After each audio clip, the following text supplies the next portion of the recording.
तेजस्वी जी का एक ट्वीट आया है कि बिहार में 15 साल से पुरानी गाड़ी चलना बंद है, तो ये उल्टा पलटी की सरकार 20 साल से क्यों जो लेके उन्हें इसको हटाया जाए।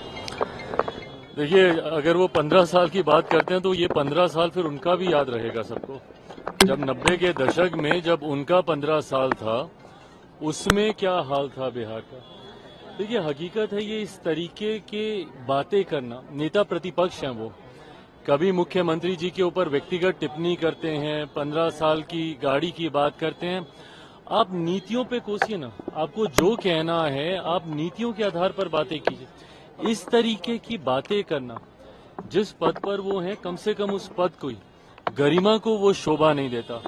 बट बहरहाल मैं इस बात को भी समझ सकता हूं कि चुनावी वर्ष है और जिस तरीके से हमारा गठबंधन मजबूती के साथ जीत की ओर अग्रसर हो रहा है, जो फीडबैक आ रहे हैं उपचुनाव के, जिस तरीके से परिणाम आए, जिस तरीके से गठबंधन के तमाम नेता एक साथ पूरे प्रदेश का भ्रमण कर रहे हैं, हर दल के सारे प्रदेश अध्यक्ष, पांचों दल के प्रदेश अध्यक्ष एक साथ बिहार के हर एक जिले में जाकर संगठन की मजबूती देने का कार्य कर रहे हैं। इन तमाम बातों से परेशानी विपक्ष को जरूर है।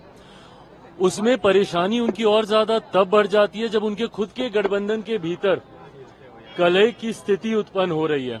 जिस तरीके से कांग्रेस और राजद के भीतर बातचीत का एक अभाव अब देखने को मिल रहा है, जिस तरीके से कांग्रेस के नए प्रभारी आए, वो जिस तरीके से पहले कांग्रेस उनके सामने नतमस्तक रहती थी, इस बार संभवतः कांग्रेस उस भूमिका में शायद नहीं हो।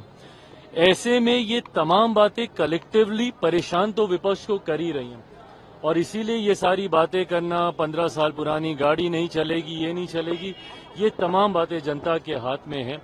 जनता ने उपचुनाव में भी अपना फैसला सुना दिया, लोकसभा के चुनाव में भी जनता ने अपना फैसला सुना दिया और अब जब कुछ महीने बाकी हैं विधानसभा के चुनाव में, उसके परिणाम भी पूर्णतः एनडीए के पक्ष में आएंगे। 225 से ज्यादा सीटें जीतकर हम लोग सरकार बनाएंगे।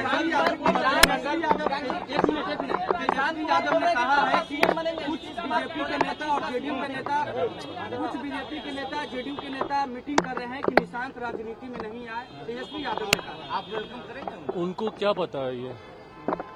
अगर इतनी जानकारी है तो भाई बैठ जाए ना, फिर मुख्यमंत्री के साथ बताएं कि क्या चल रहा है, नहीं चल रहा है। बिना सर पैर के इस तरीके की बातें करने का कोई मतलब नहीं। और सबसे पहली बात तो इस पे किसी को बात ही नहीं करनी चाहिए। ये फैसला एक व्यक्ति विशेष को लेना है, उनको लेना है कि उनको राजनीति में आना है, नहीं आना है तो कब आना है, कैसे आना है, ये फैसला उनको लेना, निशांत जी को लेना। आएगा तो जरूर हम लोग स्वागत करेंगे अगर वो आते हैं राजनीति में, पर इस तरीके की भ्रमित बातें करना, आप नेता प्रतिपक्ष हैं भैया, आपके पास और बड़ी जिम्मेदारी है। इस तरीके से भ्रम फैलाना ये कतई आपको शोभा नहीं देता।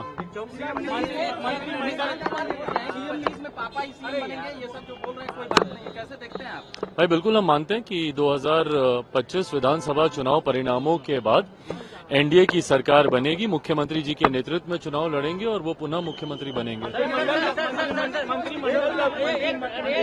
मंत्रिमंडल का विस्तार हुआ है और कहा यह जा रहा है कि जो लोग मंत्रिमंडल में आए हैं वो लोगों का बैकग्राउंड देखना चाहिए। क्या है?